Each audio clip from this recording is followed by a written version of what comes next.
appropriately named Rapid Response Center here in Senator Martin's district, I believe, and Representative Miller's district. So thank you both for being here. I was just telling Governor Shapiro that I wish we weren't meeting on this occasion. There would be many happier things in agriculture to talk about, but here we are today. Have had a tremendous opportunity the last couple of weeks to interact with Governor Shapiro.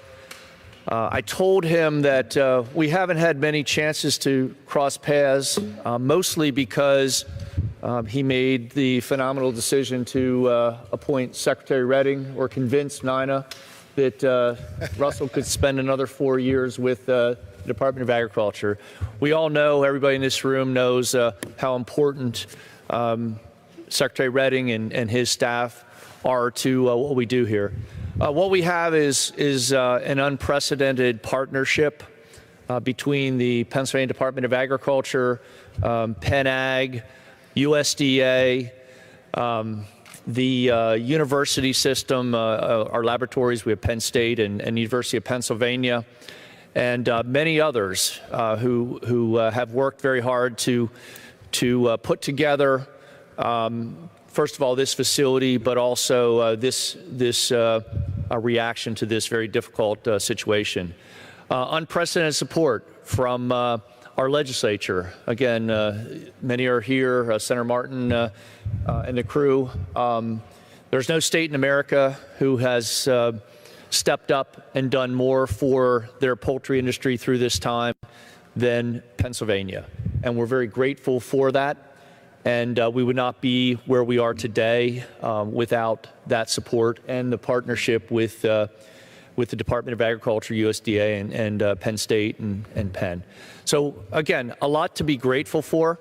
I can also tell you that the last 3 weeks have been some of the most difficult in my almost 40-year career. Unfortunately, we've had to address about 7.5 million birds, mostly in Lancaster County, that have been affected by the avian influenza. So this is a very timely discussion. Very thankful for Governor Shapiro's personal interest in this. I believe by now he can teach a 3-credit course in various aspects of avian influenza. Have been amazed by that. So with no, for your benefit, Governor, around this table and in this room, we have about 100% of the poultry industry in Pennsylvania. Very proud of this industry. You know, how much they have stepped up. You also will recognize there's a lot of competitors in this room, and no one has been, if their neighbor, their competitor needed something, typical Pennsylvania way, they were there for that. So again, thankful for your, to be here today, and with no further ado, Governor Shapiro. Chris, thank you, and good morning, everyone. I wanted the opportunity to share a few thoughts with you, give you an update from our perspective. I'll then turn it over to Secretary Redding to offer some remarks, and then the most important thing for me today is to hear from all of you. So we'll have a conversation, a discussion, and learn what I need to learn from you so that we can continue to be your advocates and get through this.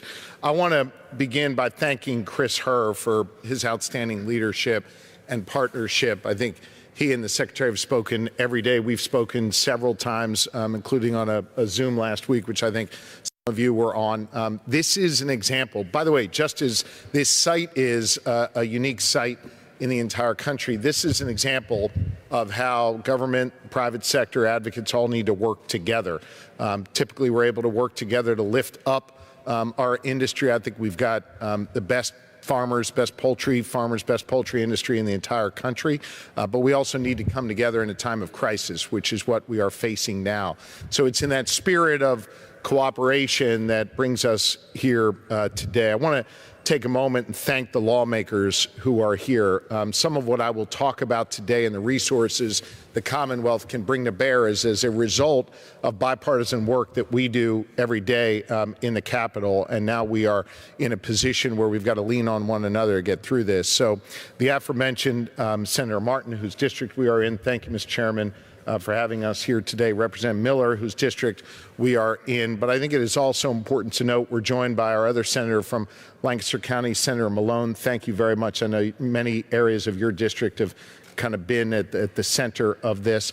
Representative Mal is here as well as Senator Schwenk. Why are they important?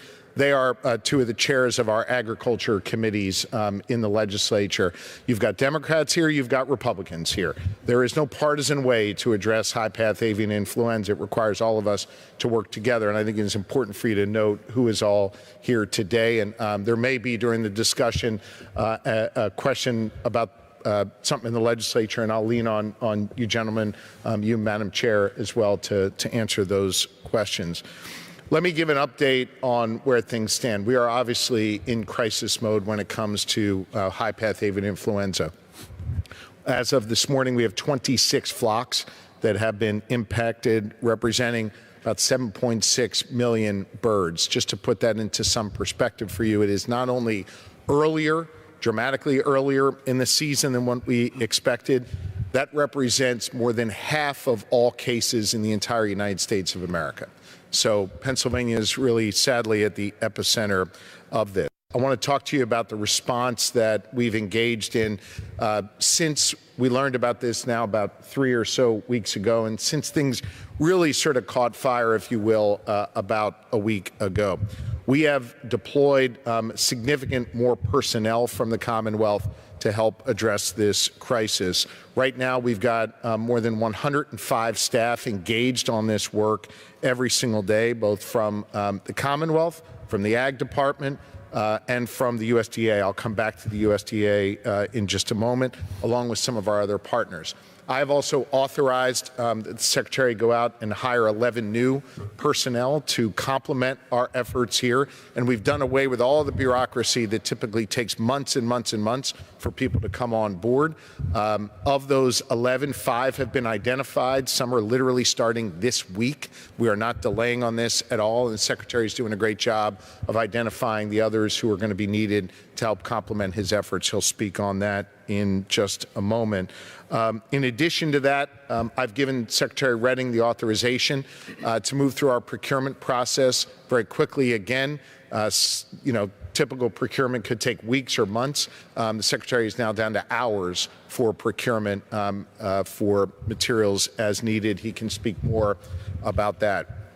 In addition, I want you to know that we are coordinating directly with the federal government. I've spoken to members of President Trump's senior team and have spent a significant amount of time with Secretary Rollins, including in person at the White House on Friday, I believe it was. Let me talk to you about my 3 asks of the USDA and where each of those asks stand. First, I made an ask on staffing that we have what they commonly refer to as the Blue Team, come to the Commonwealth of Pennsylvania. It's a team of more than 25 people. They are now on site, as I think you all know, here in the Commonwealth. My second ask was that Blue Team not leave, and if they had to leave, that there be the next team that comes in place so there would be no gap between the staffing at the federal level. Secretary Rollins has given me her word that the Blue Team would remain as long as they could, and should we need staffing for longer than the Blue Team could remain, we would have an immediate new team come in and there would be no gap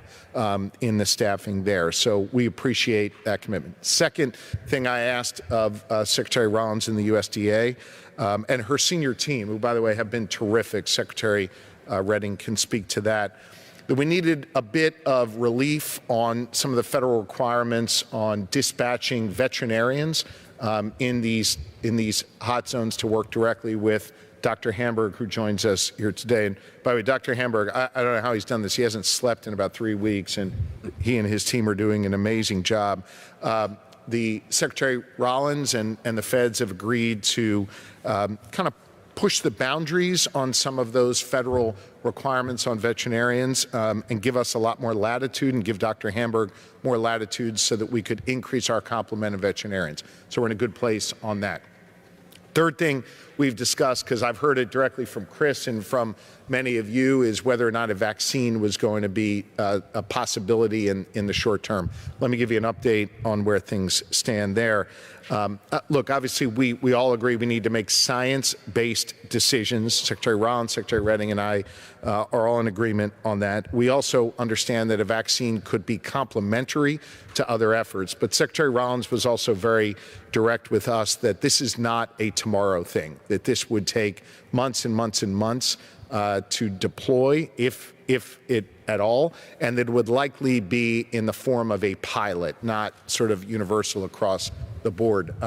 They're obviously dealing with some dynamics at the federal level, both the trade dynamics that are going to be incredibly important here, and some other dynamics related to vaccines within their administration. So we appreciate the open line of communication there with them. We're going to continue to talk about it. But I want to be clear, this is not something that we're going to be able to deploy in communities tomorrow. This is going to be more of a long game that we're going to have to play here.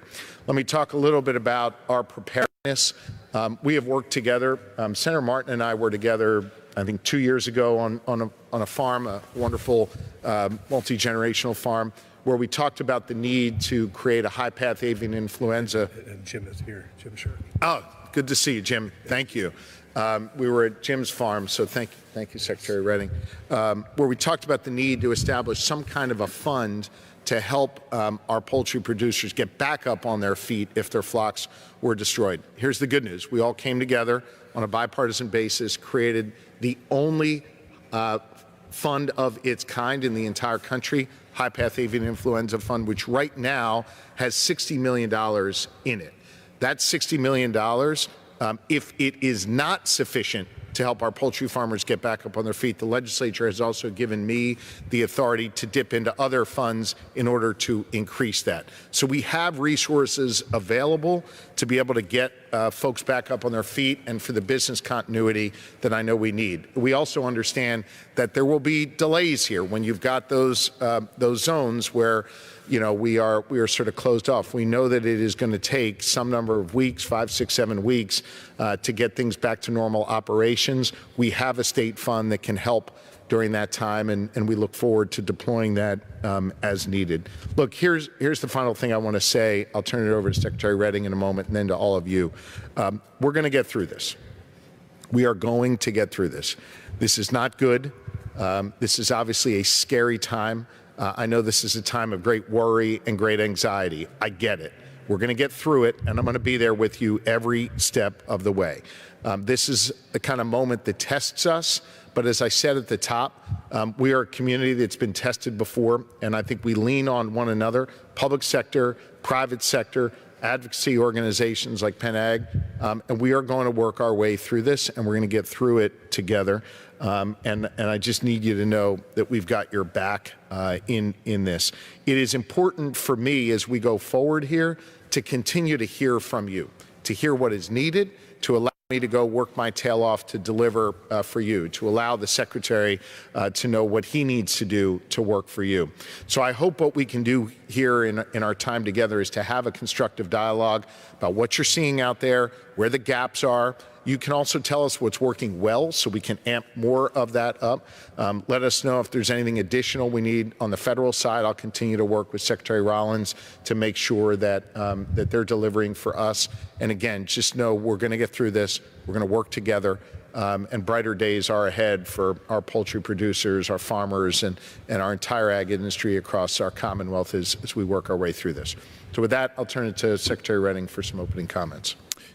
Governor, thank you, and I'll come back to your support in just a moment. But I can tell everybody here, listen, this has been an everyday conversation between the governor's office and team, the governor personally.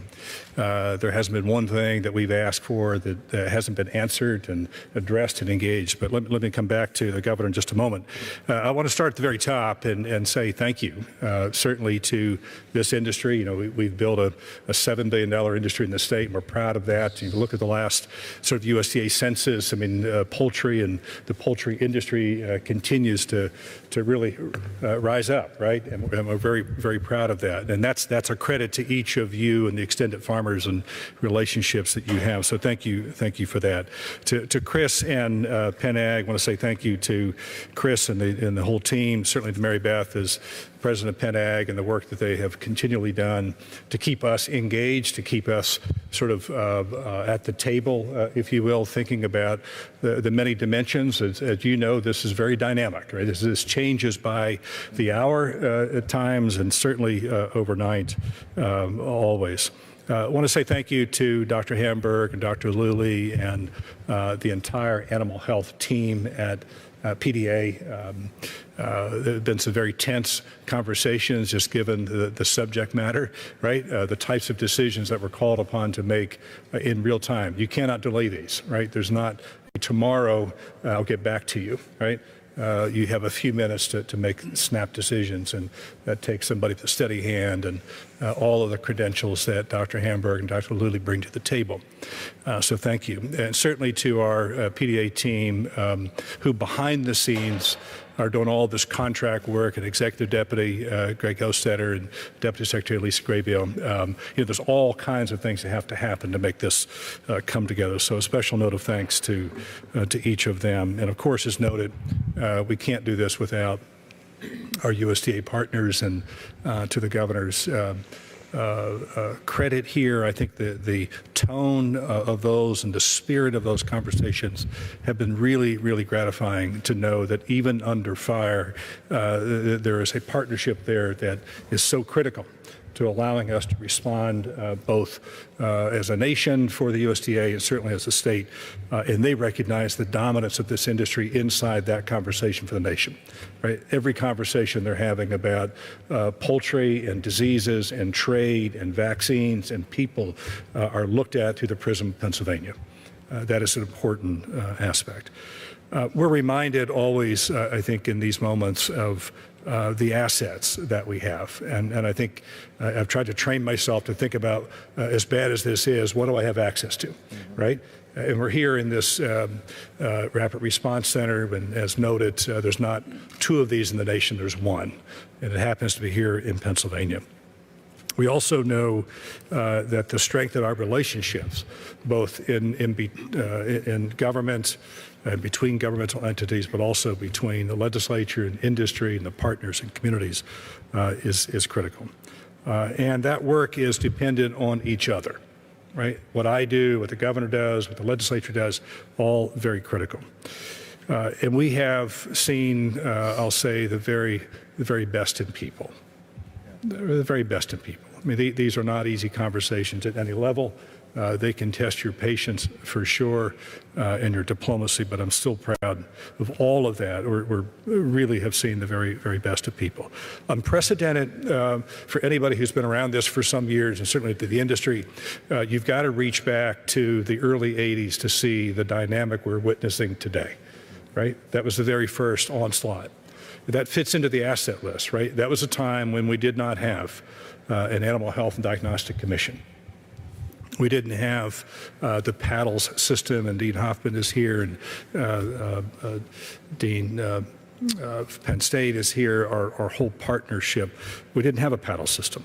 That is important, but unprecedented because we now see the value of those assets, right, and how important they are. We know that the assets include both the facilities, I mean, things like this center and the paddles, the response capabilities like the Animal Health Diagnostic Commission, the human capital side. Right, as the governor spoke to over 100 folks, and probably that many more who are not in the org chart at the moment who are impacted and part of this. But certainly our support from the House and Senate leadership, the chairman and our House and Ag committees. And then there's this important piece that shows up, I think, in each of these decisions is about leadership. Right, and the leadership of ourselves and how we respond to the situation, right? The leadership that we expect of sort of organizations and both in the private and the public spaces. And we appreciate very much the leadership of the governor From the very early days, I think one of our first sort of visits was to the animal health lab at the Department of Ag, right? Just to see who was in and what is there at the lab. But they have been important moments just to say, seeing those folks, have a governor see those folks is critical, right? I see them all the time, Chris sees them all the time, but having a governor recognize that we have all of these folks who are behind us working on this is critical. He has been encouraging, certainly problem solving, reassuring all the time, and the full confidence of the governor exhibited both to us and to this team. He's been willing to call Dr. Hamburg the last outbreak on Christmas break, right? To check in, that's the human side of both what we see in the governor, but also I think a reminder to all of us that ultimately this is about a people discussion, right? What we do, he's been there. And most recently in the executive actions, being able to move with dispatch, to hire, to procure are things that are critical, and it's made a difference just in the last week. So we appreciate his work, certainly the confidence that he has exhibited in the work that we're doing, but also rising to this moment and reassuring us, as difficult as this is that with this partnership, with these assets, with the resources that we have access to, is that we'll continue to respond. And respond in a way that respects both the private sector and the work that you're doing, but also recognize the work that we do and extend it in the public space, the work that we have to continue to do to contain and suppress this virus. So, Governor, thank you. Always appreciate the support and the work that we're doing together. Thank you. Thank you. Thank you, Mr. Secretary. And look, we are blessed to have the finest Ag Secretary in the entire country. And for those of you who know Nina, please thank her for us and let her know we appreciate the long hours he puts in. I think it is also important to know while Secretary Redding is coordinating our response, this is a whole of government approach. I've deployed 3 members of our Pennsylvania National Guard to work with Secretary Redding. We have members of DCNR and other parts of our government. So this is a whole of government approach, and we're going to get through this together. I think what I'd really like to do now is open it up. There are a number of us here. Try and be brief. Just identify yourself, where you're from, what you do. Make your point, ask your question. I promise you a forthright answer, and if I don't have an answer, I promise you we will get back to you with it. And so we'll begin Mike Martz. With Mike Martz. So, Mike, the floor is yours. Thank you, Governor Shapiro and Secretary Redding. I was asked just to speak a little bit about our experience when we broke with avian influenza in December of 2023. It was 3 days before Christmas, and it restored, to echo what Governor Shapiro said, being a bipartisan issue. It certainly was a bipartisan effort, and it restored my faith definitely in our state government. Essentially, we were diagnosed 3 days before Christmas, and I remember saying to my father, I said, "Dad, I think we're going to be on our own for a few days because the government's not going to work during Christmas." Boy, was I wrong. I cannot speak enough about the way the Pennsylvania Department of Agriculture was there from start to finish. The advice we got, Secretary Redding, I remember the first day after we were diagnosed, you sent us pizza. Our employees never forgot that. And I remember talking to Dr. Hamburg that evening when we got diagnosed, and he said, "Mike," he said, we're going to throw the kitchen sink at it. We're here to help. And you got the A-team and Dan Hohenthaler, who's contracted with Penn Ag, obviously. Penn Ag collaborated with us. Chris Herr, I believe, was there Christmas Eve day. Dr. Hamburg, Deputy Graybill were there the entire time, and we had about 60 people working there. When we started this depopulation in the game bird industry in particular with 70 acres of flight pens, you can imagine the concern and how long that may take and how long it may take our neighbors to get back up and running and for the control zone to be lifted. And we had everything cleaned up within 7 days with the amount of help we had and with the amount of resources from the Pennsylvania Department of Ag and the USDA. So I really appreciate all the help across the aisle. We had Republicans there, we had Democrats there, and we got help from all of them. And that's a testament to the leadership of the current administration, and I thank you for that. Thank you, Mike. Others? Yeah, let's. Mike, one follow-up. Sorry, one follow-up, Pete. Just talk about the neighbors, right? I want you to just talk about who else was in your neighborhood and the sensitivities to you being positive and what actions were taken around that. So that was one of our biggest concerns right off the get-go. We have the third largest game farm in the country, largest game farm in Pennsylvania being Mahantungo Game Farm, who also happens to supply the Pennsylvania Game Commission with all their chicks. There would not be a propagation program if they went down. It would be down for a year.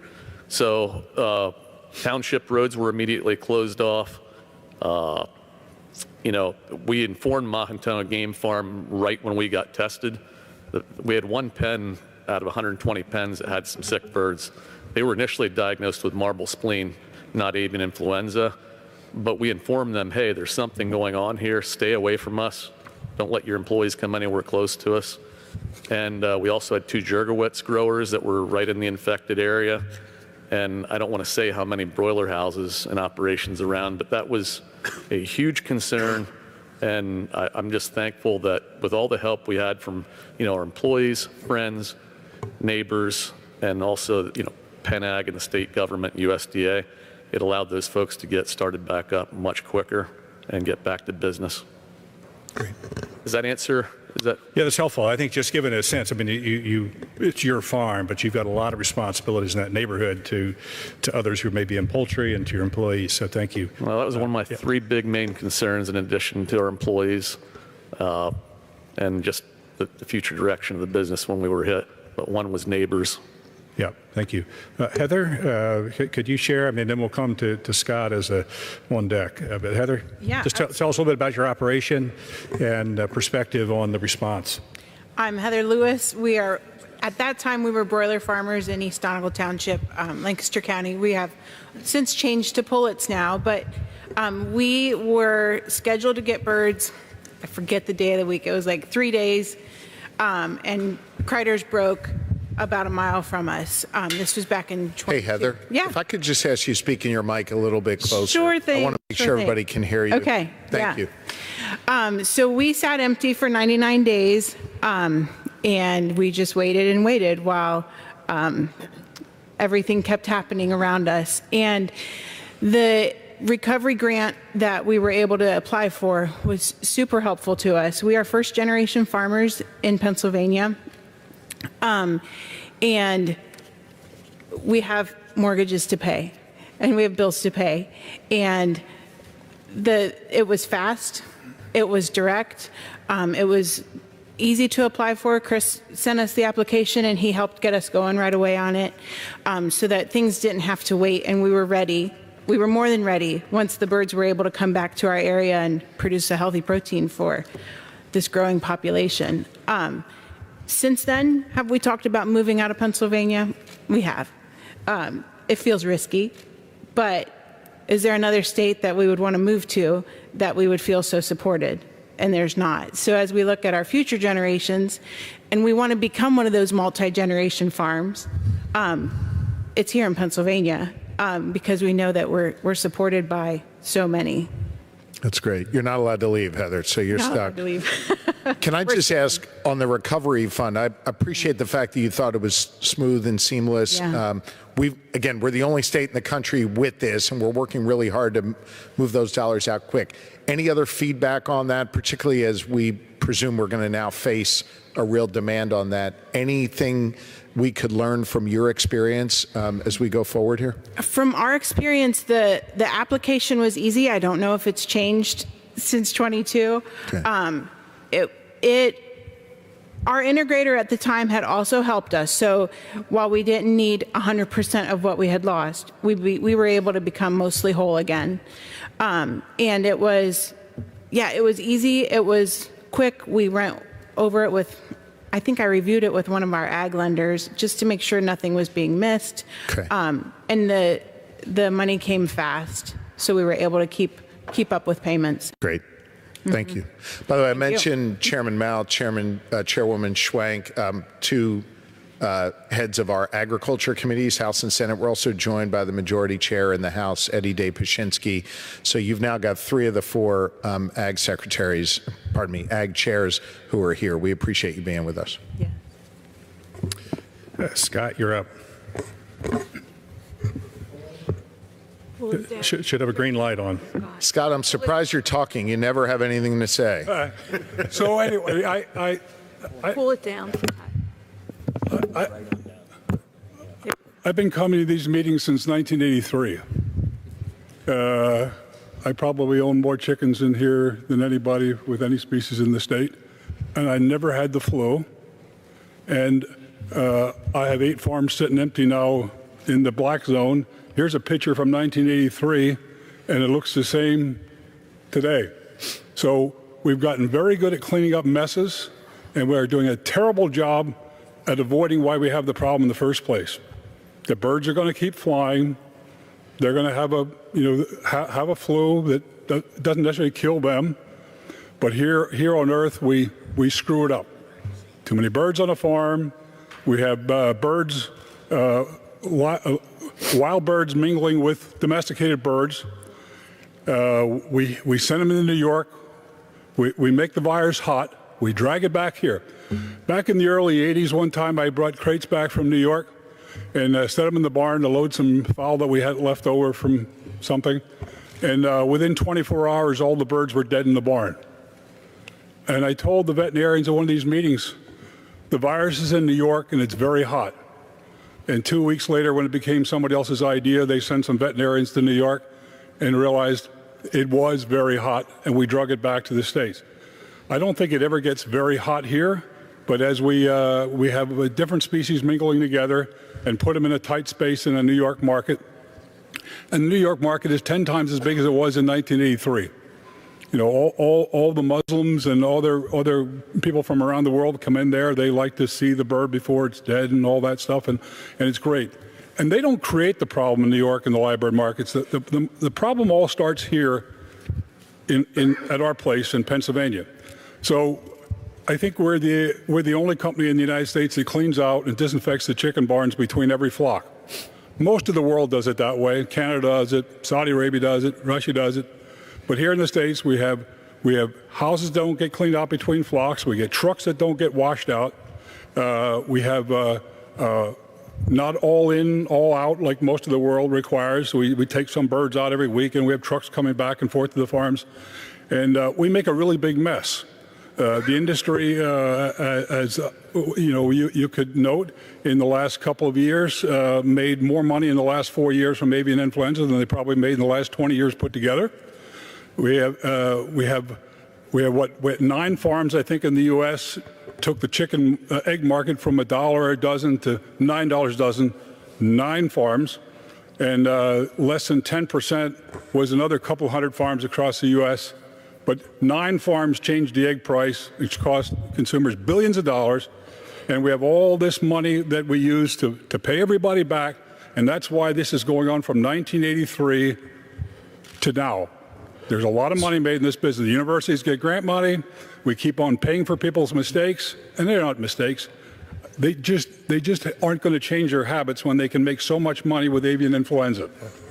So I'm not happy. I got farms sitting empty here in Lancaster County because with the state law, I can't put birds in those barns till everything's depopped. I believe every chicken that leaves the farm should have a negative blood test before it leaves the farm. I've been doing that since the 80s. When they leave the farm and go to New York, things just get worse and worse, and we drag it back. When we cross state lines with cattle, when we send livestock to other countries, we got a blood test. Before we allow things to come here, we got a blood test. Yet we have stuff leaving the farms. I don't care if you have chickens on the farm. Yeah. We can't keep on taking birds from a farm and creating this big mess that everybody has to pay for. So let me, I'll look to Dr. Hamburg here to respond on a couple of points. I mean, one, there's no question that, the density of poultry in Pennsylvania is both, as I noted, a blessing and a challenge, right? Just because we've got dairy with poultry and poultry with dairy. Certainly, you underscore this important point of just really good biosecurity by everybody. Right, there is no exemption to anybody. Backyard, the live bird markets, commercial poultry, and we've been working hard at that. Some of our challenges have been certainly in the live bird market where we haven't had the adherence to all the good biosecurity protocols, which have gotten us both local problems and then interstate issues that we're working on. But I think we're getting better. I think you just keep preaching that we need to do those basic elementary biosecurity pieces for sure. Everybody has to do that. We've got really good baseline testing, and to your point about what birds are tested and what the frequency of that testing. We'll have a quarantine order. We've made some attempts at that. We'll do another one that really gets at the live bird market issue. And back to the USDA for a moment. That was one of the points of conversation with Secretary Rollins, is just sort of the unique profile of Pennsylvania poultry industry to have both the live bird market density, to be close to these metropolitan markets, at the same time all intermixed among commercial sector. But let me have Dr. Hamburg, if you don't mind, just respond to a couple of those points, and then we'll reach around here to talk to both Dean Hoffman at the vet school and Jeff Hyde at Penn State, just to talk about the partnership work that's being done. Dr. Hamburg? You definitely hit the nail on the head with biosecurity. That is our best tool right now. There's a lot that we know about this virus. I'm sure there's stuff out there we don't know yet. So we need more research on how to do it even better than what we're doing. But I think we need to contrast a little bit. We talked just now about the 1983, 1984 outbreak. Just now, even with this large uptick that we've had in cases, we are now approaching the number of birds that were lost in 1983, 84. So, we're now 4 years into this, and we're now approaching what was lost in, a year and 3/4 back in the 80s. You got to remember, we have one farm with 3 million birds just went down. And when you talk about 7 million birds that go down, that may be 2 farms. There's thousands of farms in PA. Yeah. But the numbers are different since 83, that there's what we lost in 83 in today's standards would be 3 or 4 farms. Absolutely. The farms are bigger. The density is higher. Lancaster County is the most densely populated poultry county in the country. And if not the most, it's up there in the top 1 or 2. So that density is a real big challenge here. We also have diversity, right? We've got everything from our live bird market, our plain sex, our modern farms of every sector. And you brought up that link between the live bird market system and our poultry health here in Pennsylvania. I do agree testing is helpful. With the introduction of the current strain, that blood test, which tests for antibodies, is now largely invalidated. So all of our control programs up until 2022 focused on if you can control low-path avian influenza, you can then control high-path avian influenza, because you needed to have a resident low-path strain in that flock to recombine with a wild bird high-path strain in order to cause disease. The strain that came over, the Eurasian goose strain that came over in 2022, that is the first time that high-path AI is directly infectious from our wild waterfowl to our domestic chickens and turkeys and things of that nature. So for that reason, PCR is going to be a much more valuable tool going forward. To help break that cycle of what happens in the markets, bleeding back into Pennsylvania, we came up with the live bird market system biosecurity assurance program. We issued it. There was some pushback on it, so we've pulled it back for a bit. We're revising it, revamping it, but I agree, we need biosecurity to be much more widespread. All of those farms that don't have biosecurity, they are a risk to their neighbors. If farms didn't leave the bird, if everything left the farm negative, we wouldn't even have this meeting. Yeah. We make a big mess out of it as soon as it leaves the farm hot. At any level, it just gets worse. We've done a really good job of tamping down lateral spread. We've had very little lateral spread since 2022 here in Pennsylvania. The epidemiologic evidence shows that the vast majority of these are wild bird introductions, but I still, to your point, biosecurity is key there. But our lateral spread has gone down dramatically, and it's mostly within the live bird market flocks that we've seen that lateral spread. So we are working to revise and reissue that program to hopefully decrease that lateral spread and require biosecurity. How did it get to the live bird market in the first place? In 1983 or now? Anytime. Well, it comes from wild birds into the domestic birds, and then it spreads. It comes from the farm. It does. Yeah. Farms are critical. I mean, no doubt about it, right? You've got to be, in the biosecurity and the things that we have witnessed over the last, month, but particularly the last year. We preach it every day. I mean, there's live bird market, particularly live bird market, just the commingling of birds and where they get shipped to and how they get moved around sort of magnifies, our problem. Commissioner Jim Shirk, you just want to share, then we'll go to our Penn State and UPenn team here. Thank you, Mr. Secretary, and Governor Shapiro. Thank you very much. I'll go down a little bit more. Yeah, pull that right in. There we go. Very good. Again, I want to echo the thank you. This has been an unprecedented response, and the bipartisanship that we've seen to address really a challenging issue for our state is really something to behold. So it's wonderful to see. The thing that I would comment on, too, is that people are tired. This is not just a one-day battle. This is a very, very long time. And I appreciate that, Mr. Secretary, that you mentioned kind of the mental health side to that. So the workers are tired. We have new people coming in. That's tremendous to see on there. We also want to make sure that we don't look past that mental health aspect, because it takes a long time to recover. You work your lifetime growing birds, trying to keep birds healthy, and all of a sudden they're gone in truly a blink of an eye. So the amount of effort that has already been there is great, but I think that's one other issue that I think could be substantially moved forward and just brought in with the Department of Health or with others to help bring professionals in for this really long-term impacts for it. But again, just thank you for everything that's been done. Jim, I'm particularly sensitive on the mental health piece of this, and I think we're doing a good job. We need to do a great job on this. Tell me what we need to do to get to a great job. How do we deploy the mental health professionals in a way that makes them easily accessible and makes folks who might not otherwise want to access their care be a little bit more open to it? I know there's still, look, let's be real, there's still a stigma associated with mental health. We should be open about that, and we need to knock that down and create avenues to access this care. What do we need to do better? That's the very relevant question, is because admitting that a mental health challenge is something that we fight every single day on that. It's very tough to admit that I'm struggling with something that's moving forward with it. So just having access to things that people can take care of privately there. The pizza that showed up for the guys at Mart's Farm that came through, that was really a part of a mental health that they could feel appreciated and said, hey, here's a big thank you. But if there's a way to say thank you, and if you want to talk some more, here's a way to do it. So I wish I had a better answer for you on exactly the paths for that, but I think that there's certainly a need there that could be explored. We have found that for some, accessing that mental healthcare, literally over their phones with,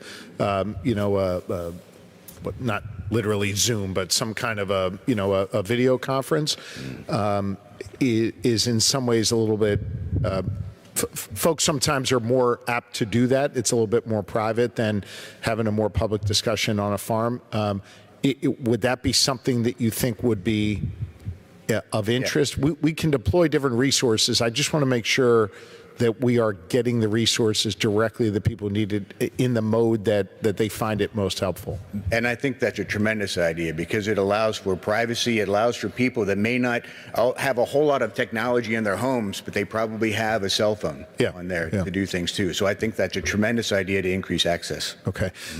Secretary Redding will follow up with Secretary Bogan, who leads our Department of Health, Secretary Arkush, who leads our Department of Human Services, and we will figure out ways to increase even more the mental health services that we're providing in different mediums. So thanks for raising that, Jim. That's an important point. If I could add one other quick thing. I serve on the Animal Health Commission representing essentially poultry. And I do just want to put a kudos out to the laboratory systems, to the PDA staff that are going above and beyond every single day to meet this need. This is not a 9-to-5 response that it takes for dealing with avian influenza.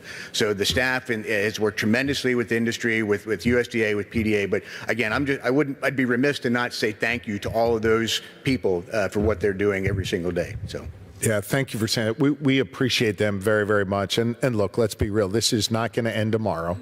This is going to go on for some period of time here, and we have to acknowledge that the longer this goes, the more mentally and physically challenging this gets for folks. And so we appreciate the staff and the good work that they are doing, and we'll make sure that we convey your thanks as well. Thank you. I know we have others, but Senator Martin, you want to jump in on this? Yeah, thank you, Governor. And Jim, thank you for that question and just posing the concept of maybe the Department of Ag crossing over and talking with our folks at Pima. Obviously, the whole concept of mental health related resources, whether it's to first responders or to victims at a various incident, that maybe there's some lesson that we can learn in terms of how it's deployed so that we don't necessarily have to reinvent the wheel. Maybe the answer is right there potentially in front of us, that we could actually deploy things at these incidents much sooner. Good suggestion. Thank you. Yeah, Governor, and to sort of follow up, and I'm going to look at Ben as I'm going to talk here for a few minutes. Tough week, tough couple weeks. And we talk about this mental health aspect. I can relate to it, personally. At Kreider Farms, a lot of immigrant help. Workers that I have just been amazed at their willingness to show up to do the kind of things that I can't even imagine the last month or so, the tremendous work they've done. Not only the pressure of helping to depopulate 5 or 6 million birds, but everything else that's going on in their world right now. And Ben, I don't want to put you on the spot, but I will, just to talk about those challenges. Again, we're here. It's here. It's not going to go away today. We need to, look long term, but we also need to look at the short term things, which is why the governor's here. So, Ben? Thanks, Chris. And thank you, Governor Shapiro and Secretary Redding. Thank you, Dr. Hamburg. You've been great through this most recent outbreak. Certainly, farmers, when they come to work in the day or wake up in the morning and go to do their job, the last thing they want to see is animals sick or ill. And in this situation, having to potentially put down a farm is very emotional and stressful for everyone involved. Certainly, there's a wide range of emotion. From am I going to have a job tomorrow to hey, how are we going to continue to feed people? Because that's what farmers do. We get up in the morning and we come to work and we feed people. And there's a mix of all that, but farmers are also resilient. And that's one thing that I can talk about my team at Kreider Farms. We're resilient. We're down for now, but we'll be back. We're going to continue to get birds in the next few months and get back to the market. So we're okay. The farm will continue. Farmer, we're strong, and that's basically my response. Let's Jim, you mentioned the paddles partners. So Dr. Jeff Hyde is here, Associate Dean, and Dean Hoffman, if you don't mind. Let me just talk about two things. I think just sort of in your case, Jeff, sort of the extension's response and been critical in a lot of those field activities and continued support in the lab. And with the addition of the Western Lab, of course, coming on board, and Dean Hoffman, if you don't mind, your experiences, I think, around both the field response from veterinarians, but also perspective on vaccine would be helpful. But Jeff, do you mind? Sure. Thank you, Mr. Secretary. I want to start by saying, sort of underscoring this notion of the partnership. And many of you know my story. I was here for 19 years, went to Texas for 4.5, came back about 2 years ago now. We didn't have this there. Secretary Redding's heard me say that a lot since I came back. This kind of partnership between government, industry, and the university around topics like this just didn't exist. So I appreciate the point that you're in a good place. With regards to extension, we've got a number of people who, four subject matter experts who are working alongside many of your operations, or within many of your operations on composting. We're actively providing support for what we do at our core as an educational organization and trying to get good biosecurity practices in place. Dr. John Boney's at a workshop today with a group talking about biosecurity in the game bird industry.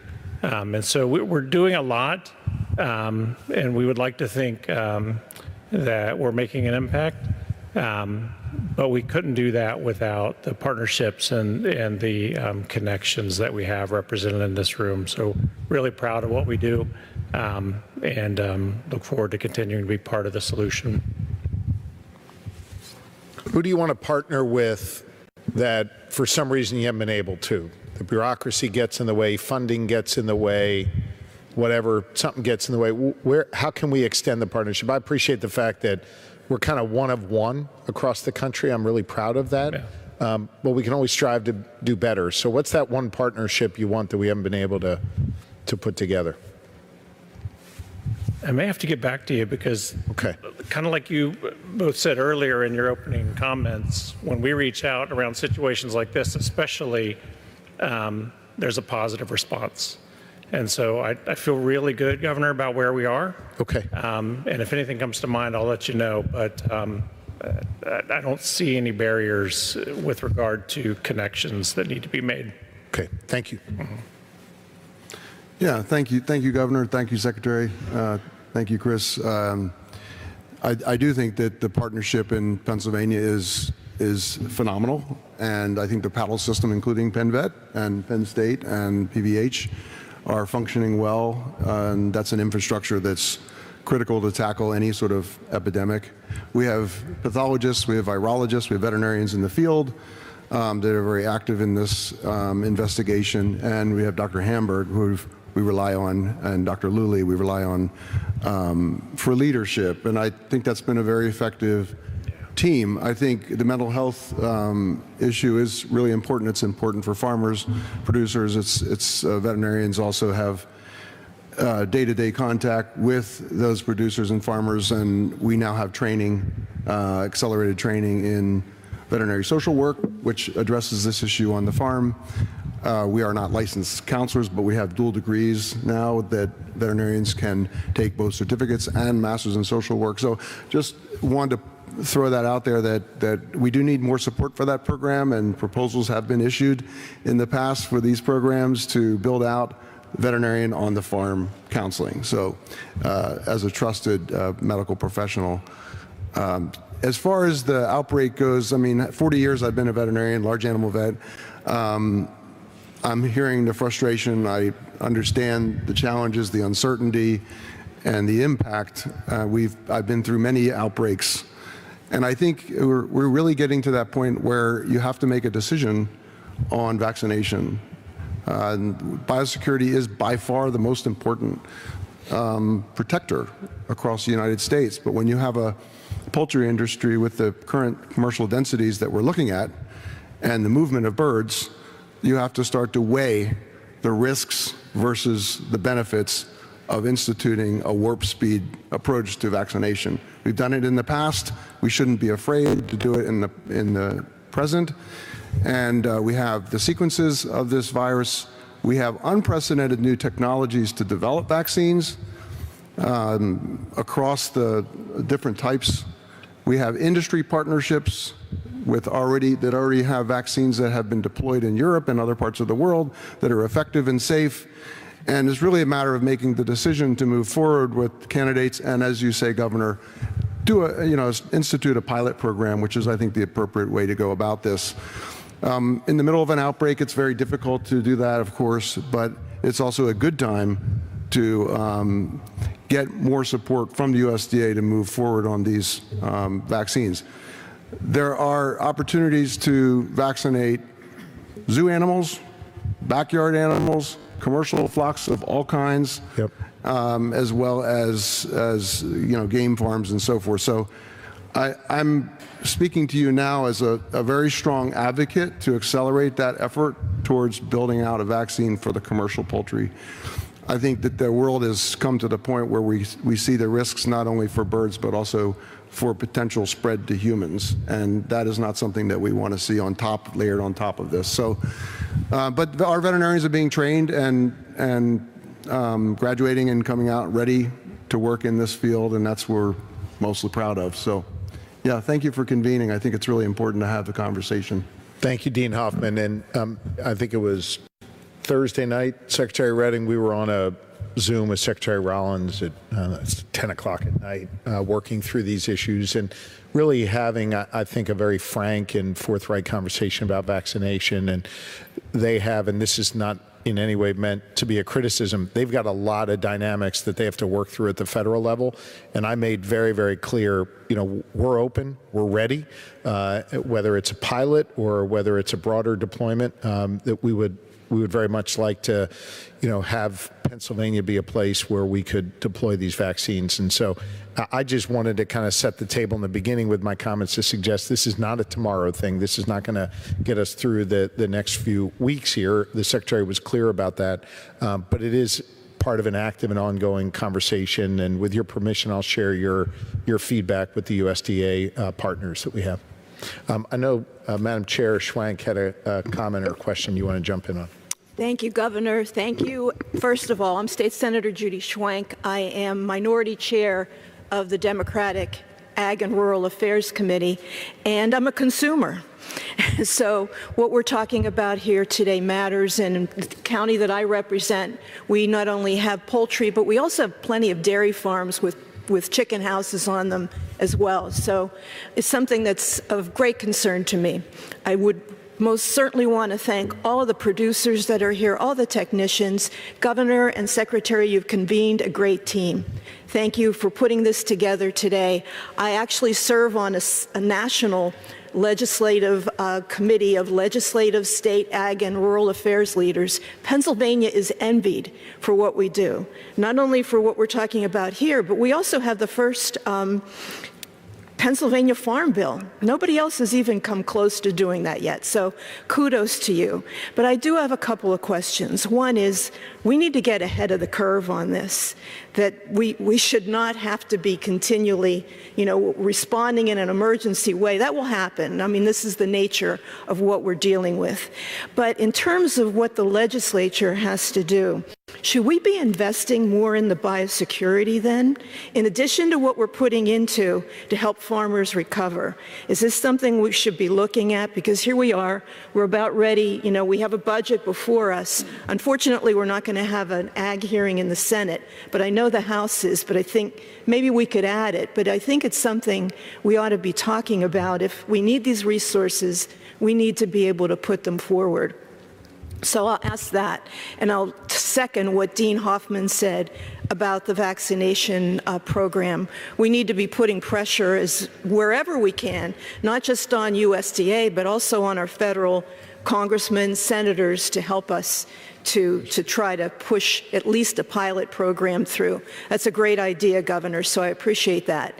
And then I would like to ask the question, maybe somebody can answer it. We are in Lent. We are about a month away from Easter as well as Passover, two of the most biggest egg consuming periods or seasons of the year. How are we going to look this year in terms of production? I recognize that we don't just get eggs from Pennsylvania, but most of us would like to purchase PA-proud products, right? PA-preferred products. So just a couple of things to throw out there, and thank you for indulging me. Yeah, excellent. Thank you, Senator. Just a couple of points, and I want to tie together both Dean Hoffman's comments about vaccine and to your point about the dairy industry. It was a point of conversation with Secretary Rowlands and the governor about, hey, as we're talking about poultry vaccines, don't forget about dairy, right? And we brought up very clearly that our profile in Pennsylvania is very, very different and probably one of one across the nation, right? That you've got dairy with poultry and poultry with dairy.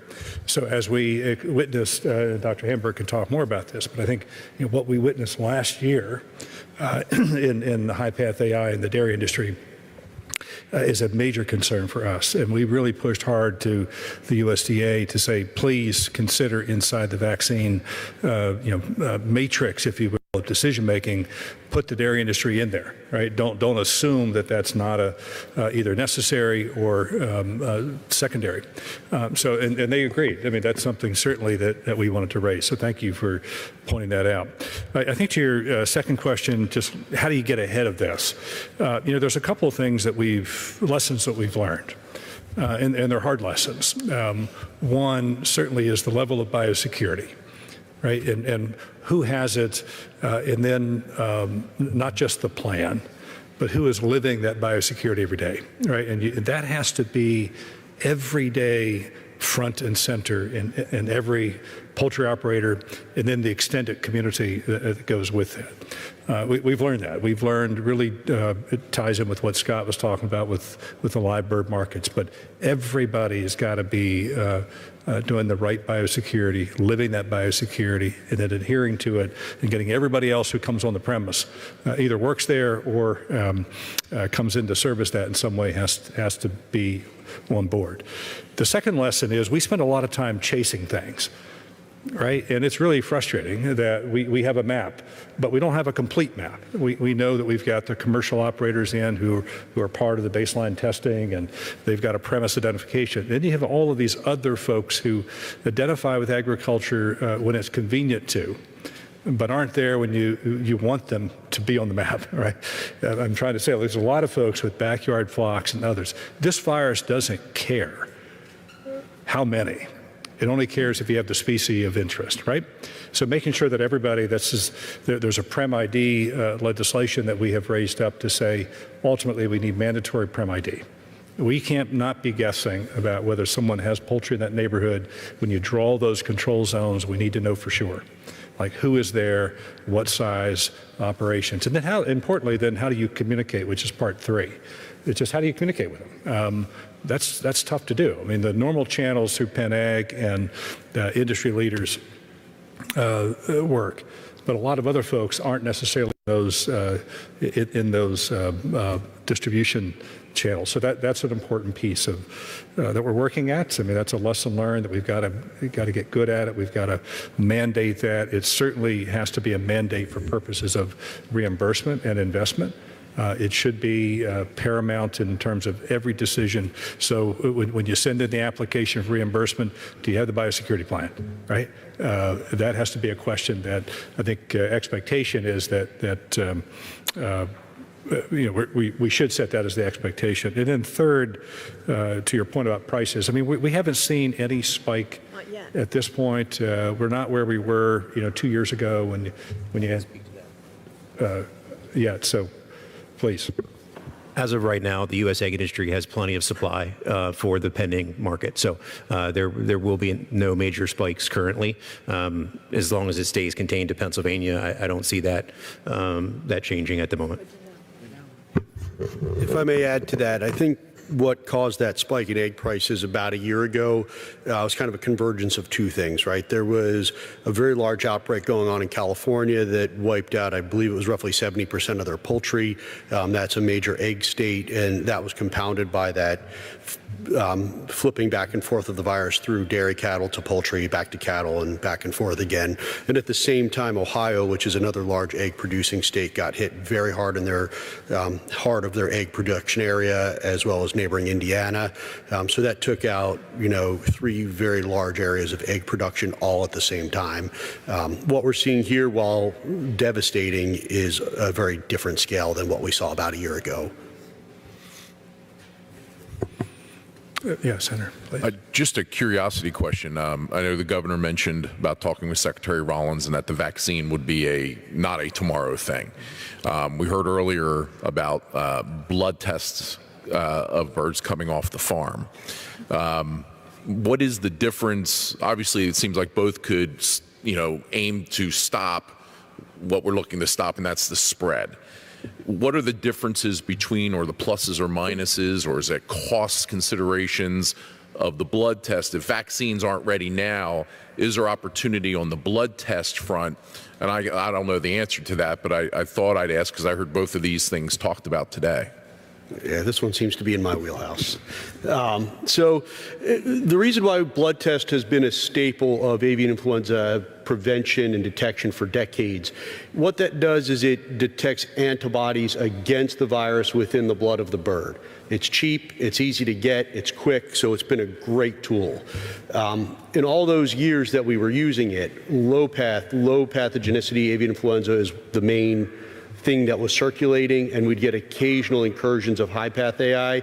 That high path AI needed to mix with one of those low path strains before it could become infectious to turkeys and chickens. The new strain that came over in 2022, that is directly infectious from wild waterfowl to our turkeys and chickens. So the previous programs were basically, okay, low path AI, not that bad. If we can control it in time, we'll prevent that high path. But with this direct infection, that no longer works. So knowing if a poultry house had low path AI 2-3 weeks ago is not going to help me stop high path AI anymore. So we have to know what is the status of that house today on the day that we moved, not what was the status of that house 2 or 3 weeks ago, which is what you learn from the antibody testing. PCR testing is looking for active viral shedding. So if you're getting a PCR positive from a bird, that bird is shedding right there that very second that you put the swab in it. Thank you.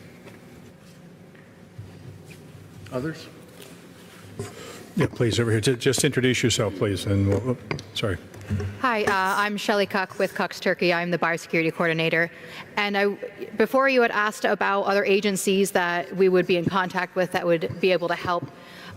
For new builds specifically, they're required to manage their stormwater runoff, and typically that's done by a retention pond.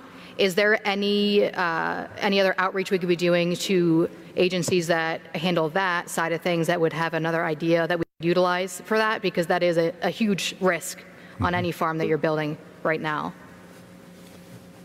So I can talk a little bit about the biosecurity side of that. You know, we've been partnering with USDA to do wildlife hazard audits. We are number 1 or 2 in the country for number of audits done. I spoke with Harris Glass with Wildlife Services last week, and we've got, I believe, 200 farms in queue. USDA is deploying additional personnel to Wildlife Services right now to get more of those done quickly. So I think that's a really important component of the puzzle. I have heard from several producers that some water management regulations have been countered to certain things like BCAP audits through USDA, things of that nature. I've been working with USDA to help them understand a little bit better what some of Pennsylvania regulations are regarding movement and alteration of surface waters and retention ponds and things of that nature. So there does need to be a mitigation there, but that mitigation can't always be the way that some people might envision it to be. Aston, did you want to jump in? Were you, I saw your hand move. I didn't know if that was. I mean, the only thing I wanted to encourage and just reiterate is the need for biosecurity and making sure we're doing it right. If I can help with any sort of audit program, I've had the privilege being able to travel around the world and see what other countries do that maybe do it better than us. And we've implemented a lot of that ourselves here and seen success in doing that. And I really think as we wait for a vaccine, what we can do now is make sure we don't spread it. So that's all. And Governor, if I may, and I'm going to look at Kevin to prepare himself. So, you know, we're very unique in Pennsylvania with the amount of plain farmers, the amount of small farmers. There's tens of millions of people who get their protein with feathers on it. A lot of them move through Kevin's family's business. It's a reality that we have, you know, these small farms. They're going to be here. If they're not here, they're going to go underground, and that's the last thing we want at this point in time. I think, we've looked at the opportunity with Penn State Extension to do a little more work, and obviously that would take funding, Chairman Martin. But I think, in observing this for the last 3 or 4 years, it's one of the weak spots to hit more of those plain farmers. So, Kevin, if you could introduce yourself. I know you've been the beneficiaries of the Lost Income Program that Saved Your Business, but also accommodating those small farmers throughout this region. Sure. Thank you, Chris. I do appreciate having the opportunity to be here. Obviously, we are very unique in our form of the poultry industry here compared to everyone else. My family and I, my name's Kevin Lutz, my family and I own Green Dragon Small Animal Auction in Ephrata. We're one of probably 15 businesses in the state that are very similar to us, so I'm just an example of one. But we've had the position where we're in a control zone very frequently based on where the avian flu control zones have been in the past couple of years. I think we spent about 6 months out of last year in a control zone at one point or another. Obviously, that's a big hit to the business. Between 60 to 90% of our sales are poultry, depending on the time of year. And as Chris said, many of our customers are plain sect community, local, smaller farms, non-integrated farms. Again, very different from what everyone else here around the table is representing. But as far as the reimbursement program, it has been a huge lifesaver for us as a business. Good. We have, my family and I have owned the auction for 16 years now. I've been involved since I'm a little kid, but there's been live poultry sold at Green Dragon since 1932, so there's a lot of tradition there too. Again, just one example, but not being able to poultry and being able to service the small farms that come into us and also the people that want to buy directly has been a big hurdle for us. We lost our business to a fire in 2014. We went through COVID. This has been the hardest. But the reimbursement program has been a real lifeline, and I can't express appreciation enough for that. Again, we're very unique compared to the other situations here, and it's been very easy for us to do the application and work through it like that. Good. To speak to also what Chris said, a lot of small farms, I'm looking at Lancaster County, but across the state, have poultry in one way or another, whether they're using it to diversify their farms, to make a go at it. A small dairy also might have a flock of 200 layer hens to sell eggs.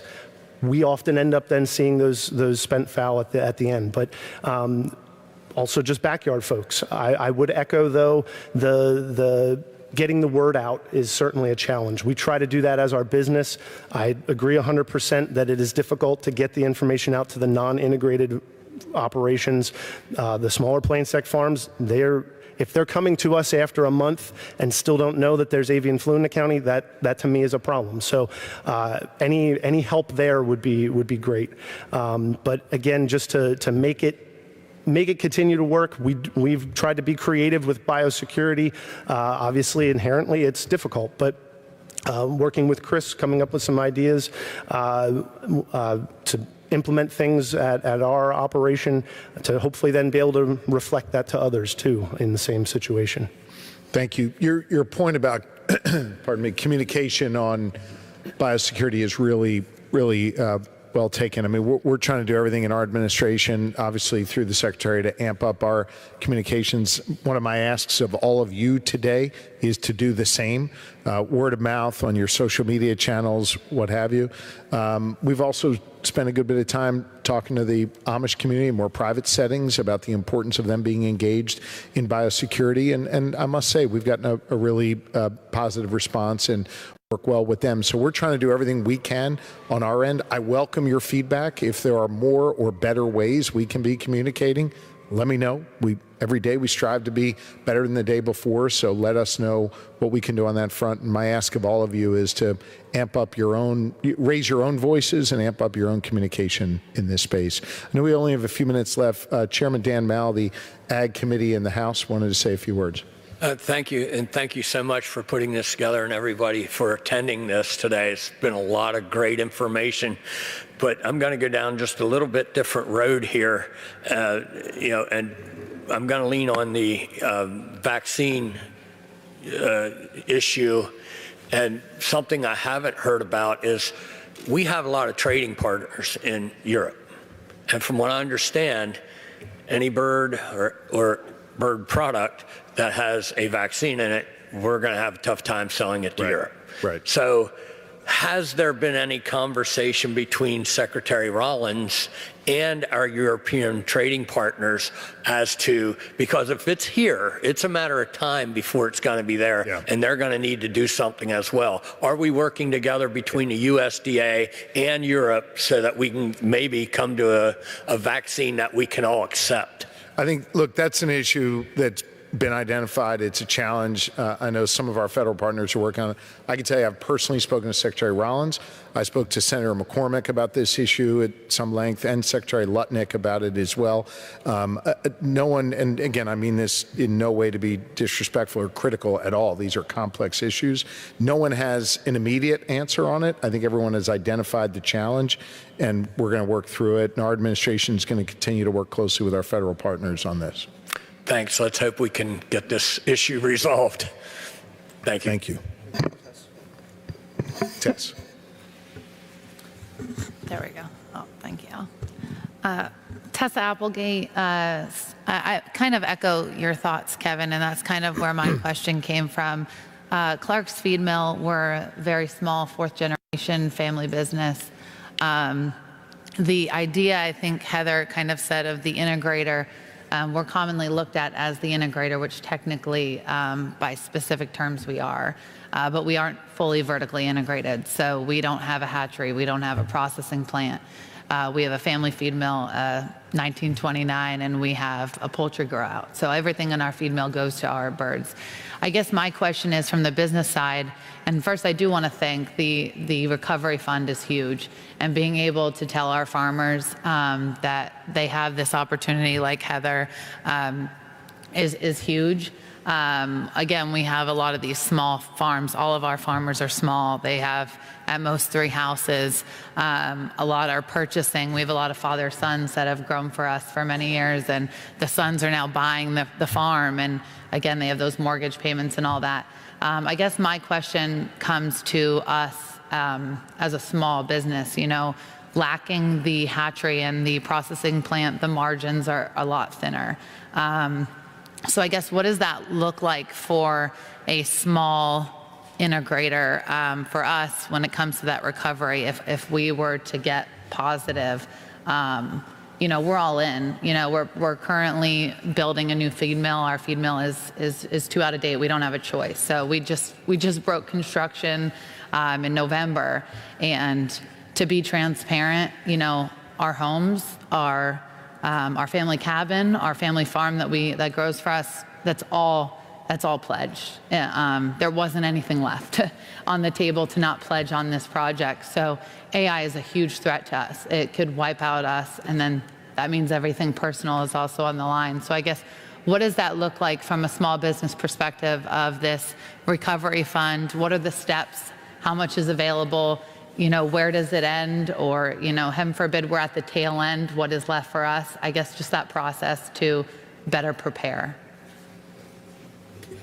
And Tess, thank you. I mean, I think that's sort of the reminder to all of us that from farm to you, there's personal pledge of finance and commitment and capital in this, and that was sort of the undertow of we need to do something to give some assurance to you and the farm community. I'll just say that Greg Hostetter, Deputy Secretary, is sort of managing that with Lisa Graybill, does a phenomenal job.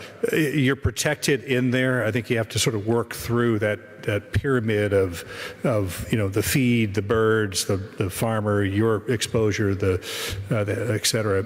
But that is inside of the consideration for every one of the operations. One by one, you go through what's there. There are limits for everybody in it. It's not, as we heard here, I don't think it makes anybody whole, but we got a couple of priorities. Make sure you can meet the mortgage. right? Make sure you can keep your employees, cover whatever, care and health care and insurance, et cetera. And then some of those sort of utility pieces and the bank, of course, right? So that's the way it's shaped. I'll just say for every business, whether it's the farm or you as a commercial business, that's a consideration for what we do. Does that make sense? Yeah. Okay.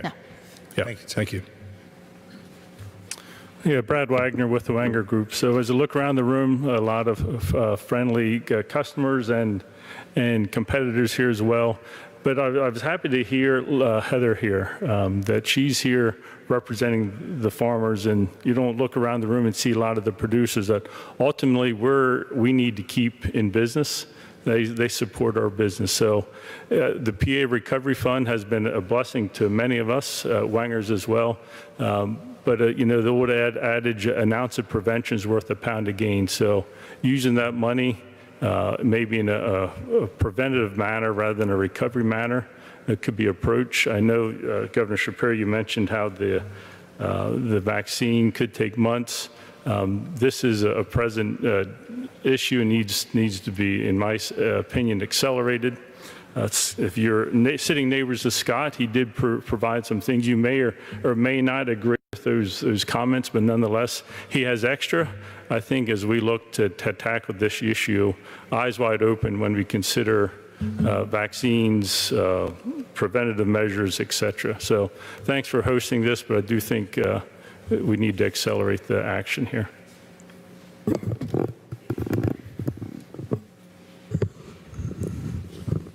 Thank you, Governor. Clearly, I think Chris said 100% of the poultry industry is represented here today. And it's clear that we need help, Governor. And we appreciate you being here. Senator Martin and other distinguished legislators, please continue to work in a bipartisan manner as you're clearly doing, and help this group of people come up with the processes that are going to solve this. And as you said, Governor, we are going to make it through this, but it takes a lot of communication. So just keep the lines open, please. You have my word. Both the private communications with folks like Chris and other governmental leaders at the state and federal level, Democrats and Republicans alike, all that's going to continue. We're going to see this all the way through to the end, and we're going to make sure folks are able to recover. Again, this unique fund that we have allows us to prepare, to respond, and to recover. We're going to use those resources wisely. We're going to continue to communicate, and we are going to get through it. Thank you. Yes. Good morning to everyone. I am Smelon Moreira. I am one of the investors and partners at Hillandale. We just acquired the company last year in May 2025. So there's one thing that is not good for business is volatility, right? We see the company as a great operation, outstanding in terms of performance and so on. But this volatility on the prices that you are talking here, it's very bad in our perspective. We have operations in Brazil, in Spain, and I can tell two very great things that we see here. From our perspective, I have never seen such a coordination between government and private initiatives so well done. So congratulations on that. And I'm looking from European perspective and South American perspectives. So this is great. The operations and the folks, producers that we have seen here talking to and exchanging experience, you are learning from the market is great. It's great that we have this indemnification process here to help all the producers. This is very good as well. We are here to stay. So we are here to help, to integrate with the community. We are very proud to be together with you guys. And the only few things that I would humbly suggest and try to help on this process is these small family producers. I think we should pay more attention to them, give them more support, technically support them better in terms of biosafety.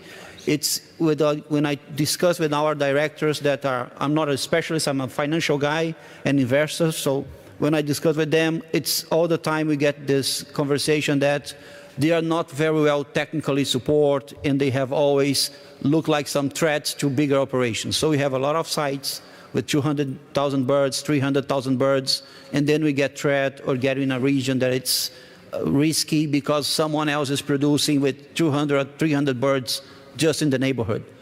Don't get me wrong, we are not saying that we don't want those guys, but they have to be better supported, not for their own, but also because those 200, 500 birds can have a huge impact on the region that we have to kill like 500,000 birds. So we are here to stay and to help as much as we can. Thank you. Thank you. I know we're just about up on time. Anyone else? I want to give Malone and Miller, local guys, an opportunity, maybe a minute each, and then I want to give Dr. Hamburg, Secretary Redding, Chris, and myself a quick minute to wrap up as well. This will be part of ongoing dialogue. This is not the end of our conversations, but I want to give you guys, I know you didn't raise your hand, but you both represent these communities. If there's anything you want to say to close this out here. They're fighting over who's going to be more of a gentleman and go first here. Go ahead. Thank you, Governor. Thank you, Secretary Redding, and all your staff and everyone for being here in the 41st District. I wish we were gathering for some other purpose, but this is the issue of the moment, and I'm grateful that you're all here. And as well, here, where we're meeting is the Rapid Response Center, which is key to this entire discussion. For my part, it's building, it's equipment, and all of that, but really it is a reflection of the value and the vision of trying to address this issue. So my thanks to all that helped make this facility possible, and with hopes that something like this might be able to be replicated as needed. Hopefully it won't be needed, but if so, in other parts. So for just to say thank you for all the producers, thank you for all the legislators who are here. A lot of my colleagues are here in the House. We're grateful, and we're going to link arms and do what we can to work together to address this issue. So thank you. Thank you, Senator. Yeah, thanks. We're frequently at the same things, and I always end up talking first, so, give them a chance. But I really am appreciative for everybody being out for the updates that we've been getting from Secretary Redding and his team. We have a lot of really great producers across the field.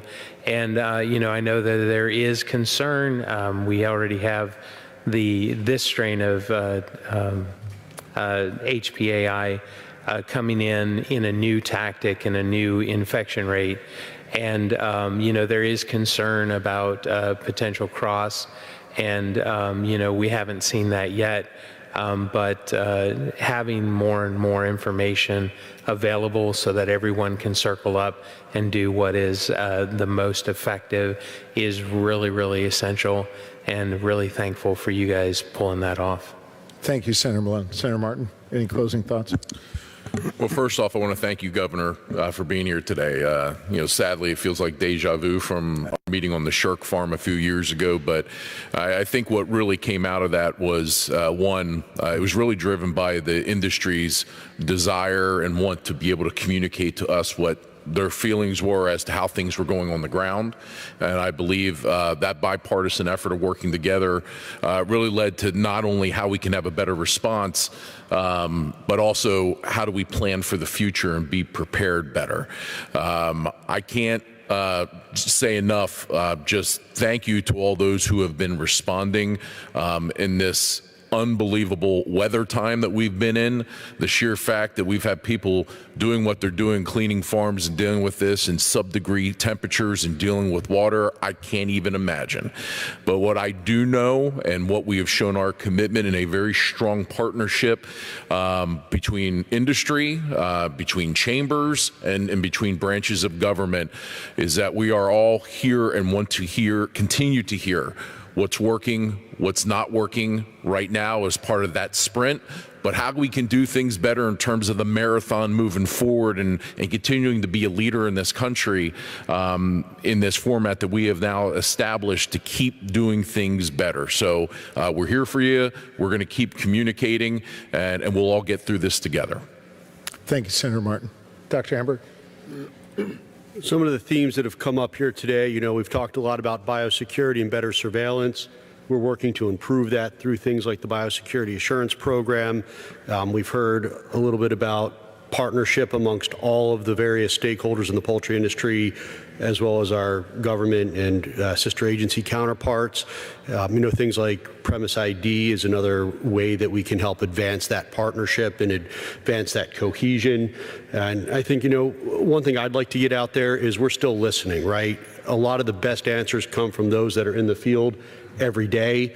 If you've got ideas on how we can do this better, how we can work together better, how we can prevent this better, I'd love to talk to you. The only way we get through this is together.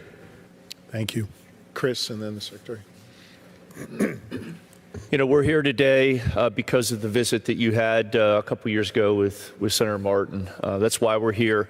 We haven't beat this, but we sort of have this 7-hour rule, and this facility has allowed us to get out, get on the farms, knock that virus down as quickly as possible. So that coming together a couple years ago is sort of why we're here today, and it has been a tremendous help to address that.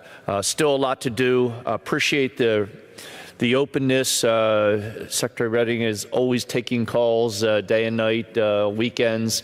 Really appreciate that. The staff that he has, Deputy Secretary Graybill, Greg Hostetter is here. Appreciate all of that. So again, it's why we're here, and a great conversation, and certainly your understanding, your depth of understanding, your willingness to grasp this it makes me feel better knowing that we have the kind of support at the very top. So thank you very much, and look forward to continuing to work with you on happier things.